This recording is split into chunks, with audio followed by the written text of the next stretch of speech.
placer como la finalidad o el objetivo de la vida. Los hedonistas, por lo tanto, viven para disfrutar los placeres intentando evitar el dolor. El fin último de una persona hedonista es vivir buscando constantemente y siendo satisfacido, si se puede decir, o satisfecho en el placer. Ese es el fin último de una persona hedonista. De pronto nosotros entendemos que nosotros como pueblo de Dios estamos lejos de esa realidad. Sin embargo, yo quiero que prestemos mucha atención a las características de este hedonismo y cómo podemos verlas de manera práctica y puntual. Dice la Real Academia Española que el hedonismo es la teoría que establece el placer como fin y fundamento de la vida. Ahora escúcheme bien esto.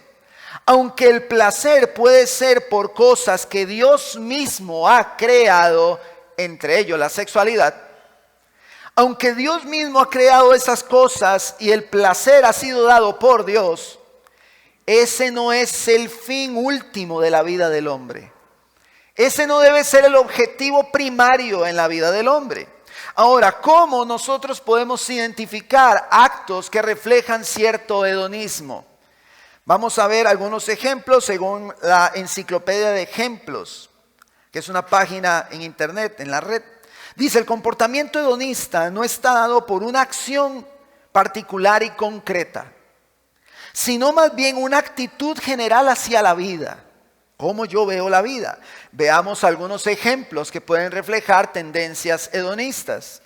Leer un libro por placer y no con un objetivo didáctico puede ser una actitud hedonista, según esta página, este artículo.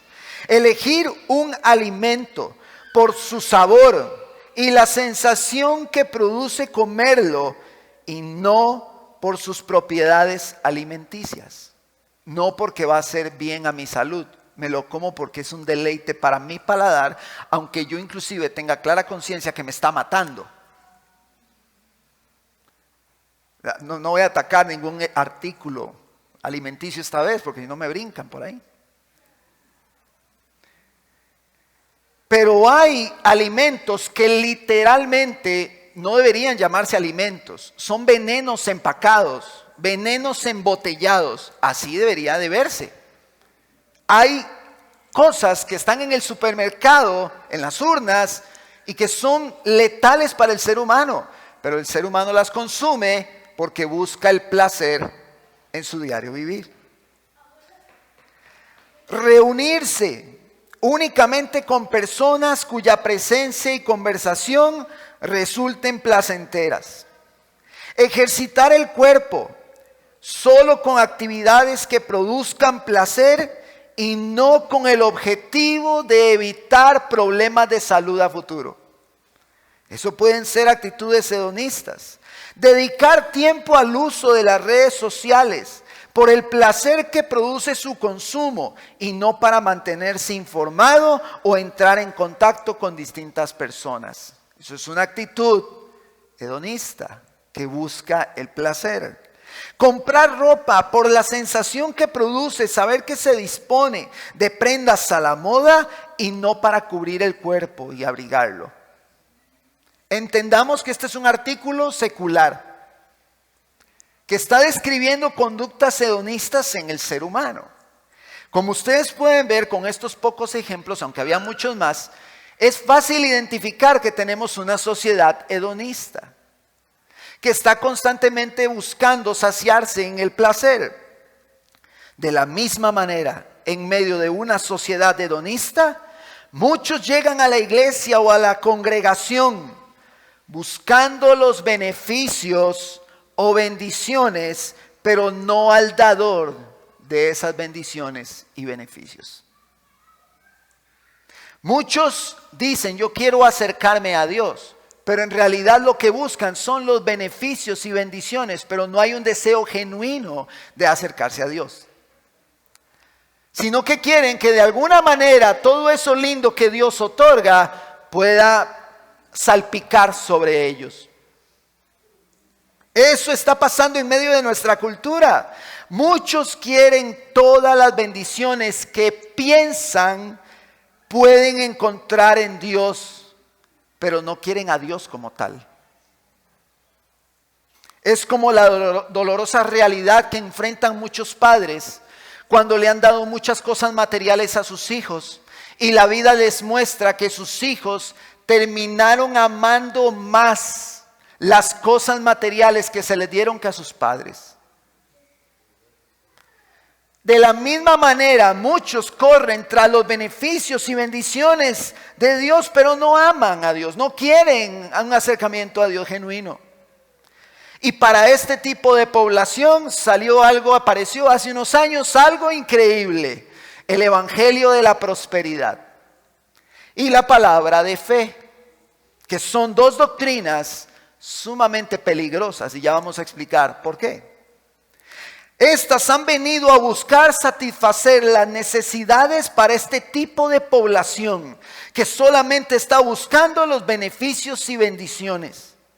Justamente por esto, cuando este tipo de población se acerca a una congregación donde se predica a Cristo tal cual es, ellos no lo soportan porque no les conviene, porque no es lo que buscan, porque no es el producto que quieren obtener.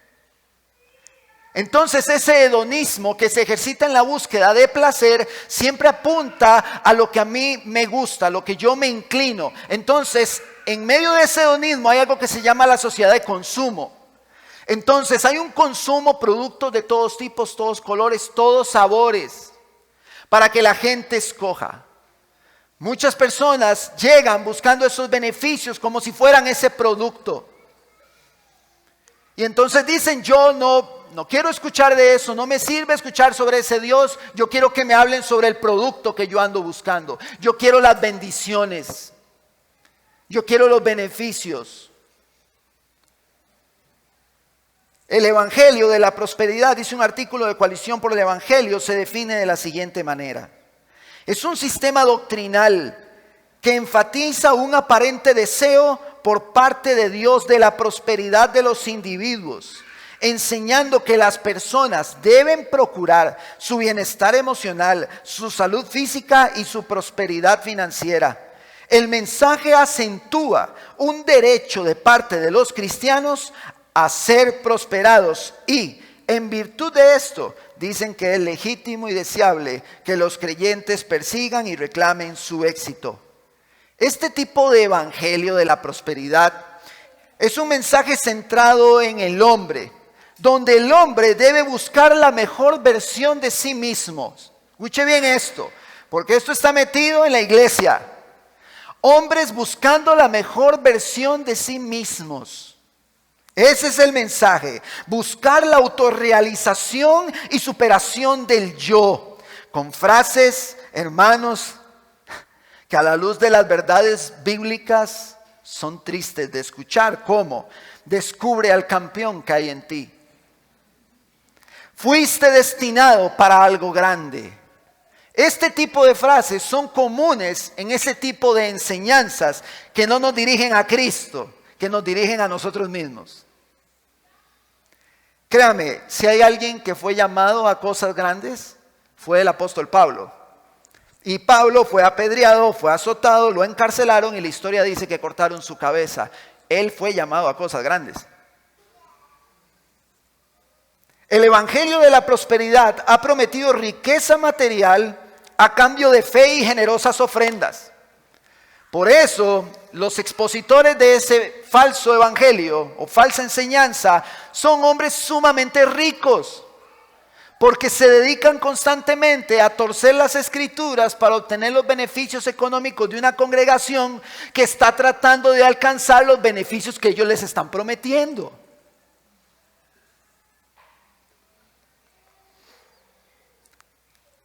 La palabra de fe es una de las enseñanzas similares. No es exactamente el evangelio de la prosperidad, pero es similar. Es compuesta por una ecuación que se puede denominar como la confesión positiva. ¿Qué es la confesión positiva? Fe más declaración, milagro. Entonces, si yo tengo fe y yo declaro lo que a mí se me ocurra en mi fe, yo lo declaro y yo lo voy a tener. Esa es la enseñanza de la confesión positiva, la palabra de fe y un poquito de elementos que se meten de fondo tratando de buscar la autorrealización personal. Lo que está detrás de estos mensajes, mis hermanos, siempre es la posesión material, las riquezas, el éxito y el dinero.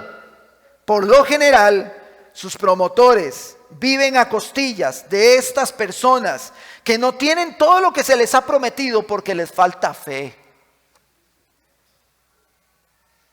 Pero yo no lo logro. Te falta fe. Tienes que ofrendar más. Tienes que dar más. Tienes que declarar con más fe. Y esas personas viven con un sentimiento, un peso sobre sus vidas de culpabilidad porque están entregando todas sus ofrendas, están declarando todas las cosas mientras esos hombres se están haciendo cada vez más ricos. Sin embargo, en Filipenses capítulo 1, verso 28, yo se los leo, dice: de ninguna manera estén atemorizados por sus adversarios, lo cual es señal de perdición para ellos, pero de salvación para ustedes, y esto de Dios, porque a ustedes se les ha concedido por amor a Cristo, no solo creer en Él, sino también sufrir por Él. Muchas veces el sufrimiento es parte de la vida del cristiano. El que diga que el venir a Cristo es vivir en un mundo de arcoíris y ponis es una persona que no comprende el evangelio. No es sencillo, no es fácil. Muchas veces hay tristeza y hay dolor.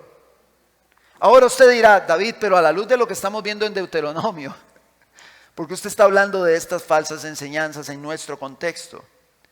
Porque hay un elemento de por medio y es la bendición material. Porque nos encontramos en Deuteronomio con un texto donde Dios describe cómo bendecirá a su pueblo si le obedece. Ahora vamos al texto de Deuteronomio 7, verso 12. Y vamos a ir viendo los principios en Deuteronomio. Mis hermanos, estas son realidades importantes para nosotros. Verso 12 de Deuteronomio. Entonces sucederá que porque escuchas estos decretos y los guardas y los cumples, el Señor tu Dios guardará su pacto contigo y su misericordia que juró a tus padres. Mis hermanos, recordemos esto: el pacto con el pueblo a través de Moisés consistía en que el pueblo debía obedecer los estatutos y las leyes del Señor y que por ello Él los iba a bendecir. Ahora, hablando con unos hermanos en la vigilia, el viernes, una hermana me dijo, bueno, ella lo recordó, ella dijo, bueno, el pueblo mostró siempre no ser capaz de obedecer. Las bendiciones iban a venir según el pacto con el pueblo si el pueblo obedecía, pero el pueblo nunca fue capaz de vivir como Dios lo llamó a vivir. Y esto es algo importante el día de hoy. El pueblo no fue capaz de obedecer las palabras de Dios, pero en Abraham, mucho tiempo antes, Dios había prometido que en él serían benditas todas las naciones de la tierra. Ante esa realidad, si algo que nosotros hemos visto en Deuteronomio es que Dios es fiel a su pacto. Dios iba a cumplir lo que había prometido. Entonces Dios le promete a Abraham bendición para todas las familias de la tierra. Es por eso que ante la promesa hecha en el pacto a Abraham y ante la realidad del pacto con el pueblo que no pudo obedecer, era necesario que viniese uno que sí obedeció, para que en Cristo, que es quien vino, podamos alcanzar las bendiciones a través de un nuevo pacto. El pueblo de Dios puede decir que ha sido bendecido gracias a la obra de Cristo. Las bendiciones alcanzan hoy al pueblo de Dios porque aunque el pueblo siempre fue incapaz de obedecer, Cristo sí obedeció, y todo aquel que cree en Cristo, la justicia perfecta de Él le es imputada. ¿Qué significa eso? Que nosotros tenemos la justicia de Cristo, como si nosotros fuésemos justos, como si hubiésemos hecho todo bien, pero no es así. No lo hicimos bien, somos pecadores, pero por la gracia de nuestro grande y poderoso Dios, todo aquel que cree en Cristo recibe la justicia que es por la fe. Mis hermanos, esto es glorioso. Romanos 4:12 dice que Abraham es padre de todos aquellos que siguen los pasos de fe que él dio. Como con la fe de Abraham somos llamados a creer en aquel que es Cristo, quien cumplió en obediencia toda la ley, a fin de que hoy nosotros podamos decir como su pueblo, somos bendecidos en Cristo Jesús. Nosotros somos un pueblo bendecido gracias a la obra de Cristo. Gracias a Dios que no es por nuestra obediencia, sino por la de Cristo. Porque si no, como decimos, nos lleva el tren. Verso 13. Te amará, te bendecirá y te multiplicará. También bendecirá el fruto de tu vientre y el fruto de tu tierra, tu cereal, tu vino nuevo, tu aceite, el aumento de tu ganado y las crías de tu rebaño en la tierra que él juró a tus padres que te daría. Bendito serás más que todos los pueblos. No habrá varón ni hembra estéril en ti, ni en tu ganado. Y el Señor apartará de ti toda enfermedad y no pondrá sobre ti ninguna de las enfermedades malignas de Egipto que has conocido, sino que las pondrá sobre los que te odian. Y esto nos lleva a nuestro primer encabezado. Las bendiciones físicas o materiales apuntaban a bendiciones más gloriosas.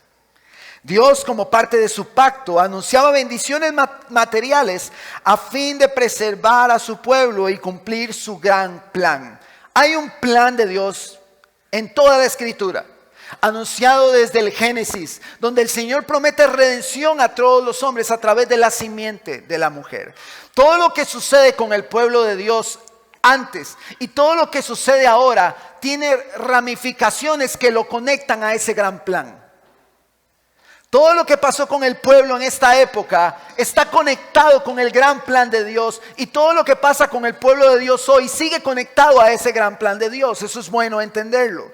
Durante toda la historia del pueblo de Dios, las bendiciones materiales jugaban un papel importante dentro de este gran plan de Dios. La bendición para su pueblo a través de la obediencia. Ahí vemos la revelación futura de su Hijo Jesucristo, quien sí pudo obedecer y en quien las bendiciones son alcanzadas. La revelación de la justicia de Dios sobre el pecado, sobre los idólatras, sobre los que rechazan al Señor. Hay juicio sobre ellos, y esto lo podemos ver en estas realidades, porque todas las bendiciones que iban a ser físicas, materiales para el pueblo, esas bendiciones no iban a estar sobre los otros pueblos, sino que las enfermedades iban a caer sobre los pueblos paganos, y el pueblo de Dios iba a ser librado. El pueblo iba a ser preservado de estas enfermedades, entre ellas la lepra, la elefantiasis y entre otras que algunos historiadores nombran que existieron en Egipto. Enfermedades terribles que no tocaron al pueblo de Dios, porque Dios tenía un plan, y el plan era preservar a su pueblo, sostenerlo, sostener a su pueblo para cumplir su propósito, que más adelante revelaría la figura de nuestro Señor Jesucristo. Dios buscaba guardar a su pueblo, protegerlo del mal. Hoy, como pueblo de Dios, nosotros podemos decir que somos bendecidos por la obra de Cristo, y que hay muchas bendiciones para nosotros todos los días.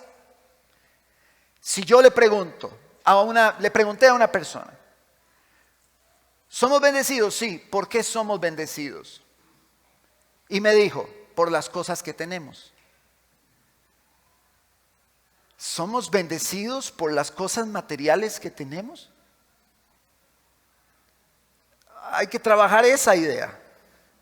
Efesios capítulo 1 verso 3 dice: bendito sea el Dios y Padre de nuestro Señor Jesucristo, que nos ha bendecido con toda bendición espiritual en los lugares celestiales en Cristo. Hay bendiciones espirituales que nosotros tenemos en Cristo, hayan o no hayan cosas materiales. Por ejemplo, tenemos la adopción, tenemos la redención, tenemos la sabiduría, el Espíritu Santo en nosotros, dando el fruto de su obra, una herencia eterna completamente en Cristo, bendiciones espirituales que nos dan una vida, y no solo una vida común, sino una vida abundante y eterna. Ahora, entendiendo que en Cristo tenemos bendiciones espirituales, y que Cristo obedeció, y que todas las bendiciones materiales del pueblo de Israel apuntaban a bendiciones que íbamos a tener en Cristo, que estaban conectadas a ese gran plan del Señor. La pregunta es, ¿significa esto que no vamos a recibir bendiciones materiales de parte de Dios? ¿Significa esto que las bendiciones materiales vienen de otro lugar? En ninguna manera. Dios sí nos puede bendecir materialmente, y de hecho lo hace. Como parte del gran plan de Dios, Dios en la iglesia de Hechos lleva a los hermanos, en ese libro de Hechos de los Apóstoles, a velar por las necesidades físicas de sus hermanos. Y las necesidades físicas en Hechos son muy importantes. Dentro del gran plan de Dios, Él buscaba preservar a su pueblo, sostener a su pueblo, para que su reino continúe avanzando al cumplimiento de todo lo que se ha prometido. En los momentos de necesidad, ¿a cuántos el Señor nos ha ayudado? ¿Cuántos no hemos tenido que comer en algún momento y Dios provee a nuestra casa? Dios nos ha bendecido materialmente y lo sigue haciendo. Pero hay un concepto que quiero compartir de Rusty Osborne de Coalición por el Evangelio. En lugar de entender la palabra espiritual como aquello que no es material, es mejor entenderla como algo que es mediado por el Espíritu. Las bendiciones espirituales son todo eso que mencioné y más en la eternidad y en el Espíritu de Dios obrando en nosotros. Pero todo aquello que es mediado por Dios, incluyendo las cosas materiales en nuestras vidas, son bendiciones espirituales. El problema radica, aquí hay un punto de quiebre. El problema radica en pensar que por mi obediencia fiel, yo he cultivado mérito para tener esas bendiciones. Y que en mi mente yo diga, yo me la sudé, yo me merezco esto. Es como querer comprar el favor de Dios con mis actos. Todo lo que Dios nos ha dado, nos lo ha dado porque a Él le place. Eso dice Eclesiastés. ¿Tienes trabajo? Dios te lo dio. ¿Tienes provisión? Dios te la dio. Lo que tenemos, lo tenemos porque Dios lo dio. ¿Tienes salud? Dios te la dio. ¿Tienes trabajo? ¿Tienes salud para ir a trabajar? Dios te la dio. Y Dios te la puede quitar. Hay un problema serio cuando nosotros pensamos que hemos acumulado suficiente mérito para tener todas las bendiciones materiales en esta tierra. Porque si hablamos de mérito, encontramos una contradicción en Hebreos o en la historia de la iglesia. Si hablamos de méritos, si hablamos de los que se lo han ganado, yo no creo que a usted le hayan tocado la puerta para meterlo a prisión por el evangelio como a los hermanos perseguidos. Ninguno de nosotros ha vivido eso. Y ellos, siendo fieles a Dios, van a prisión y entregan sus vidas a Él. Y no tienen ningún tipo de bendición material. No hay una bendición física en sus vidas, solo muerte y destrucción. Nosotros debemos comprender, mis hermanos, que las bendiciones que recibimos son parte de la buena dádiva que viene de Dios en su soberanía y providencia. Si tienes algo, lo tienes porque Dios así lo ha querido. Y si no lo tienes, así como el Señor dio, el Señor quita. Esas bendiciones materiales que recibimos deben tener una función específica en el avance del reino al que pertenecemos. Ahora vamos al concepto del placer nuevamente. Cuando cambiamos el vehículo, bueno, yo no hace mucho no experimento eso, pero cuando lo cambié, cuando usted cambia el vehículo, usted siente placer. Cuando usted se compra una ropita nueva, usted siente placer y usted dice, ay, qué bueno, ya esta ropita, y ahora sí se ve en el espejo, uy, qué ropita más bonita, qué carrito más cómodo, qué bonito esto que me compré. Pero todas las bendiciones que el Señor nos da deben estar conectadas al gran plan de Dios. ¿Qué quiere decir esto? Si el Señor me dio ese carrito y voy a tener placer en el camino de esa bendición, yo tengo placer, tengo un carrito nuevo, pero ese carrito le pertenece al Señor y debe estar a disposición de Él. Esta es la parte. Recibo un aumento de salario. ¡Qué bendición! Recibí un aumento de salario, gracias al Señor. Esa bendición que se está recibiendo debe estar conectada al gran plan de Dios. Entonces, cuando recibimos ese aumento, ok, tenemos que dar más al Señor, a la obra misionera, al vulnerable, al huérfano, al que necesita, a la viuda, al que está en angustia y en dolor. Y ese montón de cosas que hemos enseñado por las cuales debemos dar al Señor. Un montón de necesidades físicas de otras personas que pueden ser en ellas el instrumento que Dios use para que se revele el evangelio a sus vidas y así se cumpla el gran plan de Dios de redención para con los hombres. Las bendiciones que tenemos no tienen como fin último nuestro placer, inclusive nuestros mismos paseos. Yo paseo, voy con mi familia, disfruto con ellos, hermanos, y el objetivo final o principal de ese paseo no es mi placer, sino el honrar a Dios en mi descanso. E instruir a mis hijos en los principios elementales de la importancia que hay de descansar en el Señor. En que así como se trabaja, así se descansa. Todo lo que nosotros hacemos debe tener un propósito eterno, porque ¿cuál es el fin último del hombre? Vivir para la gloria de Dios en todas las esferas de su vida.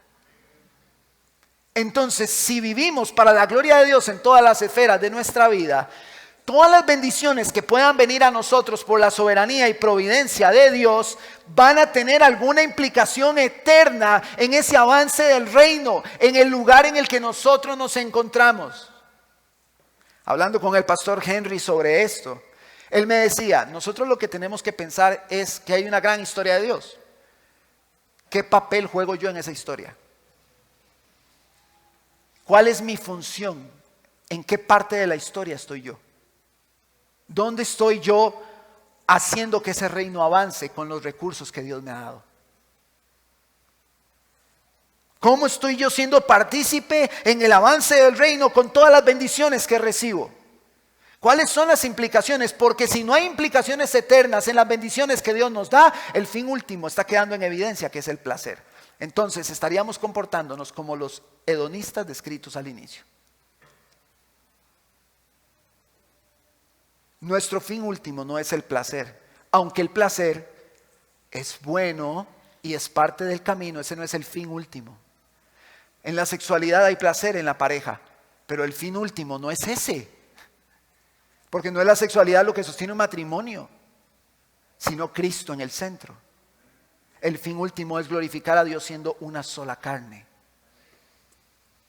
El placer está ahí en el camino y es bueno, pero no es el fin último. El fin último es vivir para la gloria de Dios en todas las áreas de nuestra vida.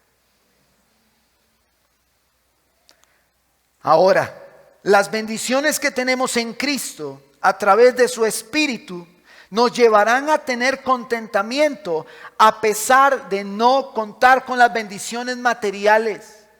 Hermano, aunque no hayan bendiciones materiales, la realidad de que somos un pueblo bendecido porque en Cristo nosotros tenemos bendiciones eternas y celestiales va a hacer que cuando no esté lo material, nosotros levantemos nuestras manos y demos gracias a Dios por lo que hay. Aunque sea poco, aunque sea, como les he dicho, solo el huevito y el arrocito o los frijolitos en el plato. daremos gracias a Dios por lo que Él nos da. Entendiendo esto, que la vida del hombre no consiste en los bienes que posee, lo cual dice Jesús en Lucas 12:15. Y a su vez entendiendo que todo sucede en armonía al propósito principal de Dios, que es que su reino avance, mientras unos son perseguidos en otros sectores del mundo y otros, como en nuestro sector, no somos perseguidos, tanto ellos como nosotros estamos caminando en función de un gran plan y el avance del reino. Por la gracia de Dios estamos aquí, pero nos pudo haber tocado allá. Pero tanto ellos como nosotros, todos estamos haciendo por la gracia de Dios que el reino avance. Las bendiciones materiales que Dios nos da y a las que apuntan estos principios de Deuteronomio, mis hermanos, caminan en armonía con ese plan. Escúcheme bien, esto, hermanos, no se trata de nosotros. Nosotros no somos el centro del universo. Nosotros no somos el centro de la historia. El centro de la historia es Dios, quien se revela en Cristo. Él es el centro. Todo se trata de Él. Así que si recibimos bendiciones, deben ser para Él. Es como los dones que Dios nos da a la iglesia. Hermanos, si usted tiene un don que Dios le dio, no es suyo, es de Él. Y no es para su provecho, es para que edifique la iglesia. Nosotros no somos el centro. Hay que cambiar ese chip. Cuando nosotros recibimos las bendiciones materiales, nosotros debemos entender que no se trata de nosotros. Aunque decimos gracias, Señor, por la bendición que tú me has dado, lo que siempre debemos decir es: Señor, ahora ¿qué quieres que haga yo con esta bendición? Porque ¿qué dice la palabra? Que todo es de Él. Y de la mano de Él recibimos. Todo viene de Él. Esto se trata de Él y de su plan eterno. Esto se trata de que el reino avance. Por eso nuestros recursos, incluyendo nuestro tiempo, deben estar a disposición del reino. La pregunta que hago en este momento es: ¿el recurso que hemos recibido, todo lo que tenemos por la gracia de Dios, es utilizado como fin último para glorificar su nombre? ¿O es utilizado como fin último para satisfacer mi placer? Ahí es donde tenemos que tener cuidado. Y quiero que todos hagamos ese ejercicio en nuestro interior. ¿Estamos buscando nuestro placer o glorificar a Dios? Qué dicha, llegó el aumento de salario, inmediatamente conecto que ya puedo ir a hacer el viaje que no había podido hacer para ir a disfrutar de todos los placeres que deseo. ¿Acaso estoy reflejando que todo lo que el Señor me da le pertenece a Él? Por eso el evangelio de la prosperidad es gustoso y la palabra de fe, porque se centra en el hombre. Y el hombre sale de las puertas del edificio arrebatando todas las riquezas materiales y esperando que caigan en sus manos, deseando toda la provisión económica para deleitarse y bañarse en su propio dinero. Pero cualquiera que venga en pos de mí, que dijo Jesús, niéguese a sí mismo, tome su cruz y sígame. Aquel hombre que era rico y dijo: yo ya cumplí la ley del Señor. Bueno, ve y vende todo lo que tienes. Y evidencia en su corazón el Señor la avaricia que hay. No significa que usted tiene que ir a vender todo lo que tiene. El principio ahí no es ese, sino la avaricia en el corazón. Por eso Él nos da para que abundemos en buenas obras, mis hermanos. Eso le dice Pablo a los Corintios. El que da la semilla la va a multiplicar para que ustedes abunden en buenas obras. Nosotros recibimos bendiciones para que esas bendiciones repercutan en el avance del reino. Porque nosotros no deberíamos correr tras los apetitos insaciables de la búsqueda de placer. Muchas veces podemos estar trabajando como camellos para satisfacer el placer, pero no para el avance del reino. Podemos estar trabajando durísimo, pero mi motivación no es hacer que el reino se expanda, es satisfacer lo que yo quiero. O en mi caso como padre, darle a mis hijos todos los lujos que ellos me piden. No estoy glorificando ni creando un impacto en el avance del reino con eso, sino evidenciando mi pecado y avaricia. Cuando recibe su salario, ¿cuál es la motivación que hay detrás de mover el dinero de su cuenta? ¿Cuál es la motivación que hay detrás de sacarlo de un cajero automático? ¿Cuál es la motivación que hay detrás de pasar una tarjeta? ¿Glorificar a Dios con mi accionar o satisfacer únicamente mi placer? Y vuelvo al punto, no es que el placer es malo, no es el fin último. El fin último es glorificar a Dios. Hay que tener cuidado, verso 16. Vaya conmigo a Deuteronomio, verso 16.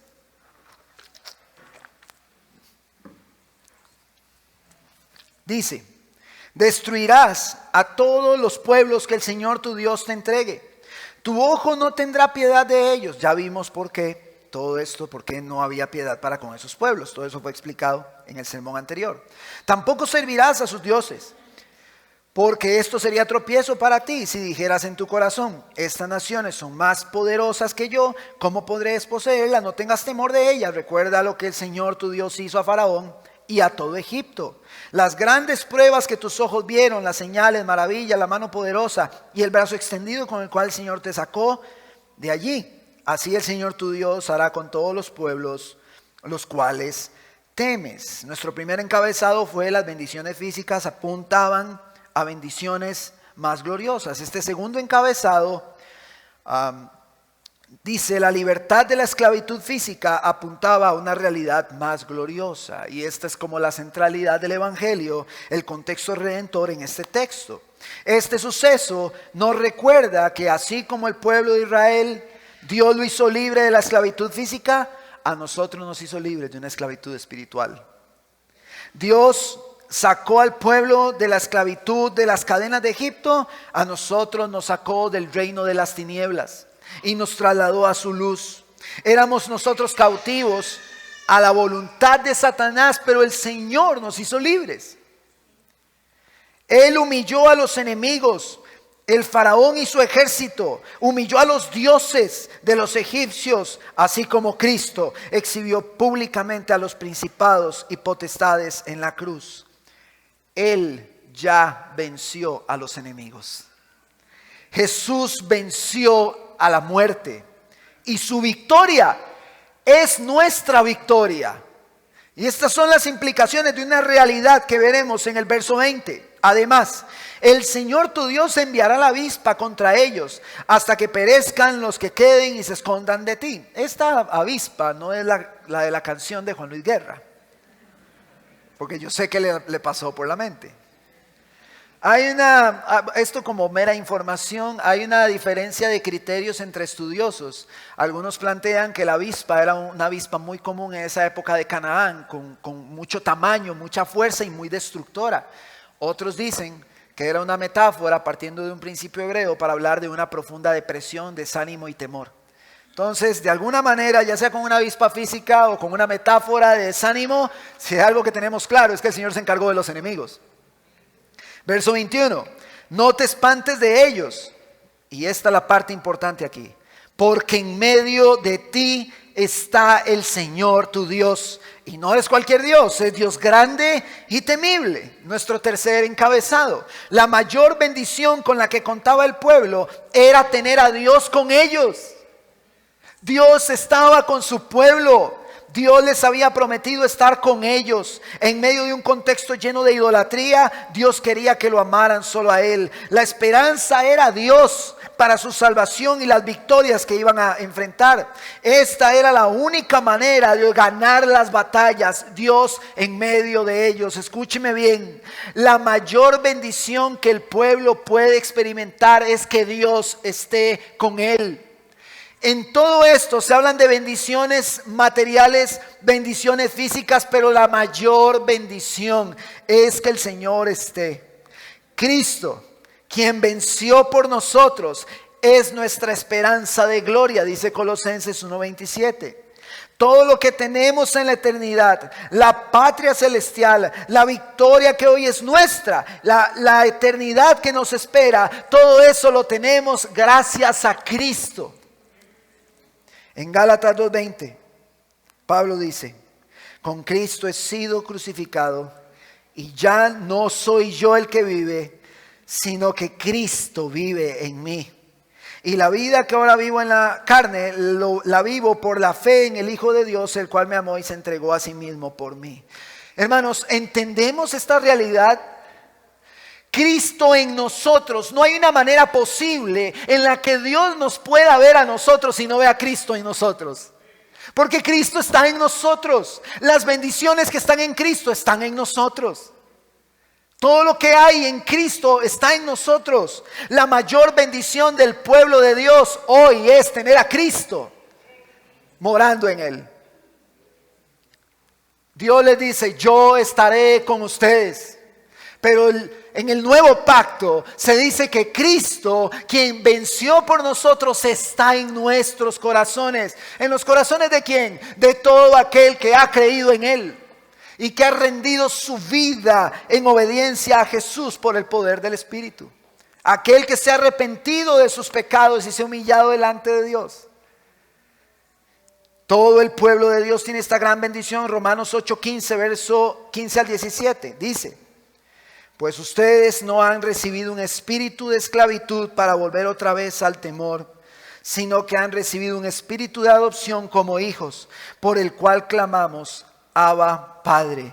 El Espíritu mismo da testimonio a nuestro espíritu de que somos hijos de Dios. Y si somos hijos, somos también herederos. Herederos con Dios y coherederos con Cristo, hermanos. Si en verdad padecemos con Él, a fin de que también seamos glorificados con Él. Hermanos, yo no sé si nosotros estamos viendo esto bien.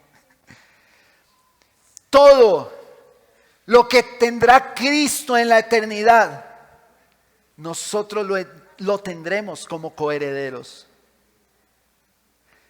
Cristo está con el pueblo hoy. Yo le decía a mi esposa ayer: ¿cómo se nos olvida que Dios está con nosotros? Cuando se vienen las situaciones difíciles decimos: ay, ¿qué voy a hacer? Y nos preocupamos.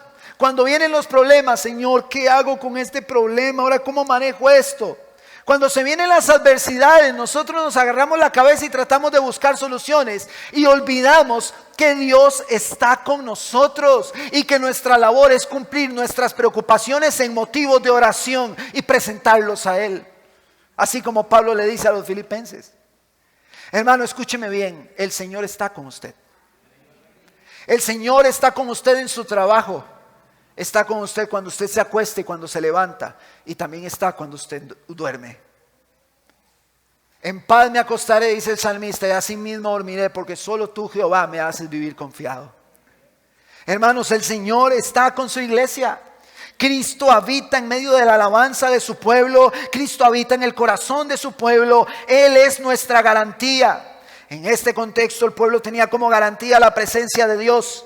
Pero ese Dios que les dice: yo estoy con ustedes, ese Dios se encarnó, habitó entre los hombres y hoy habita en el corazón de su iglesia. La iglesia que es casa de Dios, columna y sostén de la verdad. Si nosotros entendemos, mis hermanos, las implicaciones eternas de esta realidad, Cristo siempre será suficiente. Si nosotros entendemos las implicaciones eternas de tener a Cristo, de ser herederos con Él, de la eternidad que nos espera, la queja no estará en nuestras bocas. Ni estaremos tratando de solucionar los problemas que no podemos solucionar, pero que Dios sí puede solucionar. Pero muchas veces nos envolvemos en aflicciones porque dejamos de recordar que Dios está con nosotros. Las bendiciones que tenemos en Él siempre serán suficientes para que vivamos en plenitud de gozo, en gratitud y satisfacción. El pueblo de Israel dependía de la obediencia, pero bendito sea nuestro Dios, que hoy como su pueblo reposamos en la obediencia que tuvo Jesucristo. Y siendo libres hoy de la esclavitud del pecado, somos llamados a no vivir más en él. Porque es cierto, Cristo obedeció por nosotros, Él cumplió por nosotros y podemos decir, reposamos en la obediencia de Cristo entendiendo que somos pecadores. Pero cuidado nosotros decimos en nuestro corazón, Cristo obedeció por mí, yo creo en Él y yo vivo como yo quiera. No, hermanos, somos llamados, según el texto anterior, a vivir en santidad buscando toda pureza. Si fuimos esclavos del pecado y el Señor nos liberó de Él, ¿cómo entonces vamos a buscar vivir en el pecado si ya no somos esclavos de Él? Plantea Pablo a los romanos. Así que somos un pueblo santo que entiende que las bendiciones están en Cristo y que debe vivir buscando toda pureza, honrando al Señor. Verso 22, y ya vamos casi cerrando. El Señor tu Dios echará a estas naciones de delante de ti poco a poco. No podrás acabar con ellas rápidamente. No sea que las fieras del campo lleguen a ser demasiado numerosas para ti. Pero el Señor tu Dios las entregará delante de ti y producirá entre ellas gran confusión hasta que perezcan. Entregará en tus manos a sus reyes, de modo que harás perecer sus nombres de debajo del cielo. Ningún hombre podrá hacer frente hasta que tú los hayas destruido a todos. El pueblo debía obedecer para que esto pasara. Cristo obedeció y venció a nuestros enemigos. Hermanos, cada sufrimiento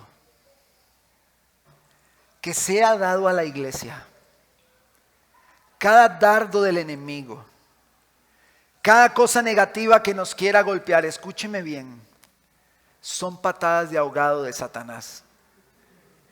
Él ya perdió. Él ya perdió. Es como ir a jugar un partido y saber que lo tenemos ganado.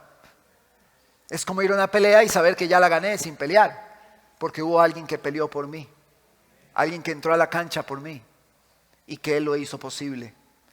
Hermano, nuestra victoria en Cristo es segura. No importa lo que Satanás quiera hacer, Él sigue dando patadas de ahogado y las seguirá dando hasta el final, porque la Biblia así lo enseña. Él seguirá dando patadas de ahogado, pero Él está listo. Cristo tomó a los principados y potestades e hizo un espectáculo público de ellos en la cruz. Aplastó a los principados y potestades y dijo: yo soy el Señor tu Dios. Y en la cruz, cuando su sangre era derramada, todos esos demonios, todas esas potestades, todos esos principados quedaron anulados, inhabilitados, para afectar en nuestras vidas eternamente por la fe en Jesús. Pero aunque quieren seguir golpeando, aunque siguen disparando dardos a la iglesia tiene un Dios que pelea por ella, que peleó por ella y que le ha dado una victoria segura. Mis hermanos cristianos de los países perseguidos donde están muriendo, sí, los están matando, pero ellos murieron en la victoria en Cristo. Ellos ganaron por Cristo.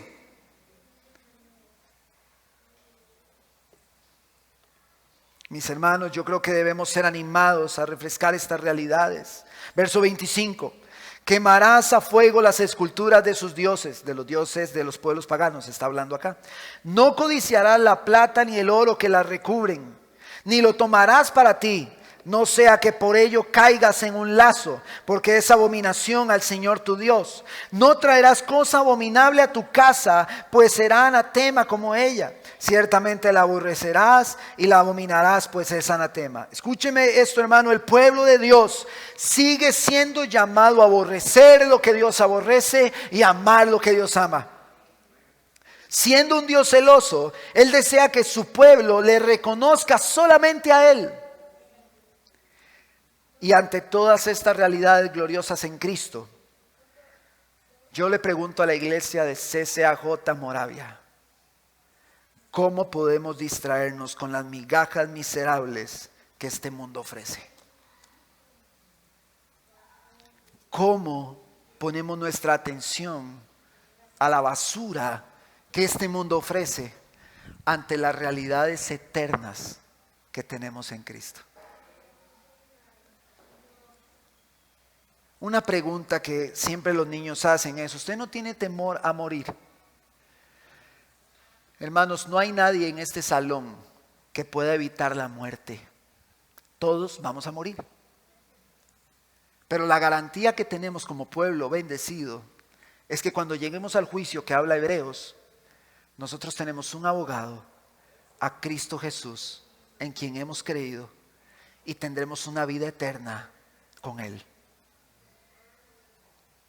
Así que por eso predicamos el Evangelio, para que los hombres se arrepientan, reconozcan su pecado y digan: Señor, he pecado contra ti.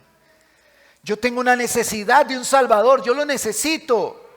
Y el pueblo de Dios, mientras hace que el reino avance, que el Evangelio sea predicado, es bendecido con muchas cosas espirituales y muchas cosas materiales que son mediadas por Dios para con nosotros. Y todas esas cosas deben fungir para el avance del reino.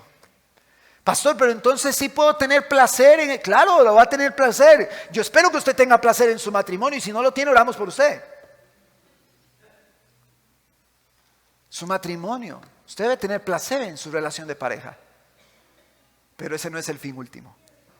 El fin último es vivir para la gloria de Dios.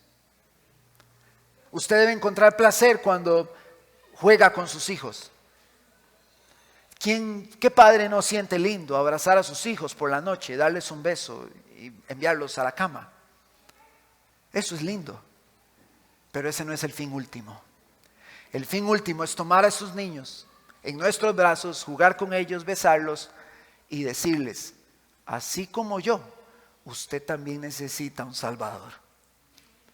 Ese es el fin último. Que ellos conozcan quién es Jesús. Porque así vivimos para la gloria de Dios. El pueblo de Israel estaba siendo advertido. Y Dios les dice: si ustedes obedecen, todas estas bendiciones ustedes las tendrán. Hermanos, más adelante nos gozamos porque en Cristo nosotros ya tenemos esas bendiciones. Y bendiciones más gloriosas, eternas, celestiales. Así que, mis hermanos, el llamado a la congregación hoy es: vivamos para la gloria de Dios en todas las esferas de nuestra vida, entendiendo que en Cristo tenemos bendiciones abundantes. Y aunque muchas veces en la providencia de Dios son materiales, muchas veces no hay de esas bendiciones materiales. Pero sea que se den o que no se den, nuestra vida siempre tiene que ser para la gloria de Dios y reflejar la luz de Jesús, sea lo que sea que estemos viviendo.